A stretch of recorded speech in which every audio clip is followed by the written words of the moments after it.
All right, so I'm gonna make a quick video on first the barbell deadlift technique, and then for those of you at home that don't have access to a barbell, we're gonna go into a standard hip hinge technique, which you can do with any type of broomstick or a stick like this.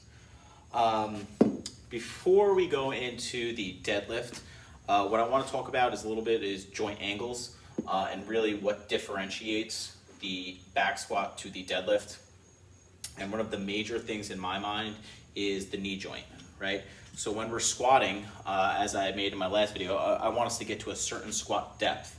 And some of the videos I saw from you guys, I didn't see enough depth. So well, what's enough? Something about here, right? Where the crease of our hip is below the top of our knee, right? So if we want a really, or a decent depth squat, right? I'm looking at my joint angle, right? So I'm looking at the knee joint, right? You could look at the tibia to the femur. And what is this angle?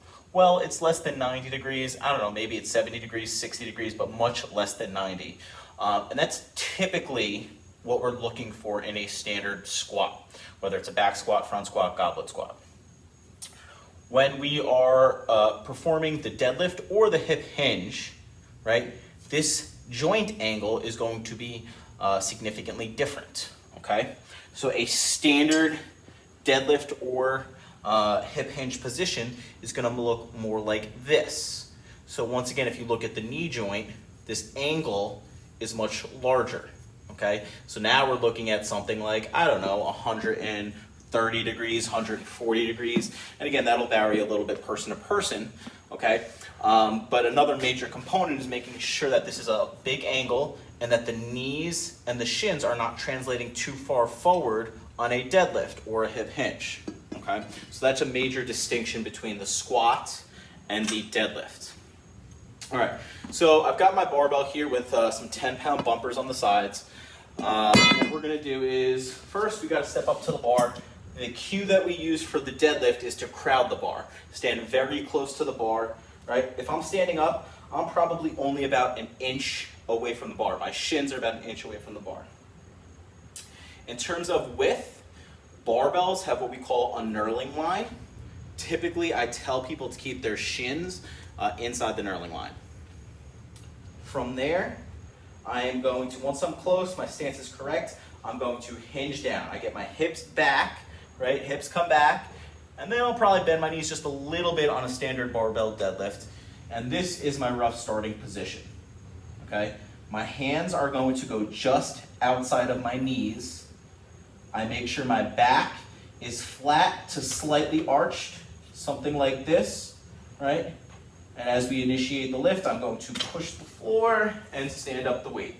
As I'm going through the repetition, I'm making sure the bar is remaining extremely close to my body.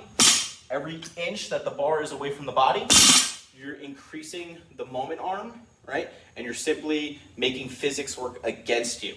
Make sure the bar is extremely close to your body. A few other little tips. At the top, make sure you don't shrug, okay? We've always got our shoulder blades tucked down. So when we come up, right, we just move like this, right? It is not when we come up, this, all right? We keep those shoulder blades down the entire time. So that's a standard barbell deadlift. I'll go into the hip hinge next, right? So the hinge, all right, is a top-down movement where we start at the top now, and we are going to break at the waist, and I'm gonna get my hips back, and once again, you see that big joint angle at the knee with the hips high. So this would be a standard hip hinge, okay? If I'm doing this correctly, and if you're doing this at home, you should feel a loaded stretch through your hamstrings. As we're hinging, we wanna maintain this slight arch to flat back. For most people, that's the biggest issue. And for me, that's typically when I'm working with people, that's a motor control issue. You have to learn what it feels to get your pelvis rolled forward, right? And then we hinge into the correct position. We want to avoid any movement within the spine, or we want to create as little movement through the spine as possible. So if you guys are sending these videos and I see like this with this big rounded back, right, that's incorrect. We want to get the hips back, flat back throughout. All right, what's the appropriate depth? I don't know, a couple inches below the knee. middle of the shin. Maybe some super flexible people will get somewhere below the middle of the shin, something along those lines. But once again, we want to make sure the knees don't go forward. We want to make sure we have a flat back, and we'll make sure you should feel that loaded stretch through your hamstrings. All right, so that is the barbell deadlift and the hip hinge.